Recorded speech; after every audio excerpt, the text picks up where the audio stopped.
Коопсуз шаар долбоорунун экинчи этабы боюнча тендерде эң арзан баа сунуш кылып алдыга чыккан кытайлык Shenzhen Sandvin компаниясы Бишкекте маалымат жыйын өткөрдү. Жыйында компаниянын вице-президенти Нинг Чунг Shenzhen Sandvin компаниясынын буга чейин аткарган жумуштары тууралуу маалымат берди. 包括大城市就人口超过1000万以上的。 Биз коомдук коопсуздукту жакшыртуу максатында ушундай долбоорлорду 20дан ашык чоң шаарларда, анын ичинде Пекин менен Шанхайда ишке ашырдык. Ал эми Малайзияда, Индияда, Канадада, Сингапурда долбоорлорубуз бар. Ал эми компаниянын өкүлү Денг Чисан Sandvin компаниясы долбоорду ишке ашыруу үчүн жетиштүү ресурстары бар экенин айтып, буларга токтолду. Биздин команда долбоорду ишке ашыруу үчүн даяр турат. Биз жеңип чыксак, долбоорду 2020-жылдан баштап куруп баштайбыз. 20-жылы биз эң мыкты технологияларды колдонобуз.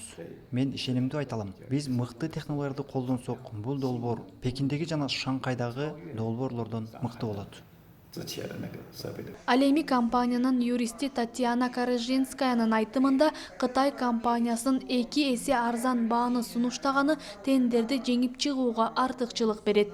Компания, собственно говоря, имеет большой опыт работы в данной сфере. Бул компаниянын коопсуз шаар долбоорун ишке ашыруу боюнча чоң тажрыйбасы бар. Бүгүн онлайн аукциондун жыйынтыгы гана чыккандыктан эми биз сынак компаниясынын расмий жыйынтыгын күтөбүз. Все компании, которые участвовали в конкурсе, ждут решения непосредственно конкурсной комиссии, составления протокола и соответствующих процедур, предусмотренных законом о государственной закупке. Белгилей кетсек, бүгүн 23 августта коопсуз шаар долбоорунун экинчи этабы боюнча тендердин жыйынтыгы жарыяланды.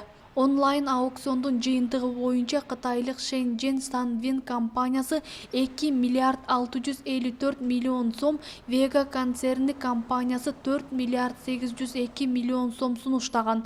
Ал эми орусиялык BIS компаниясы 5 миллиард 67 миллион сом сунуштады. Сынак комиссиясы катышкан компаниялардын документтерин иликтеп чыгып, жеңүүчүнү жакынкы күндөрү аныктайт.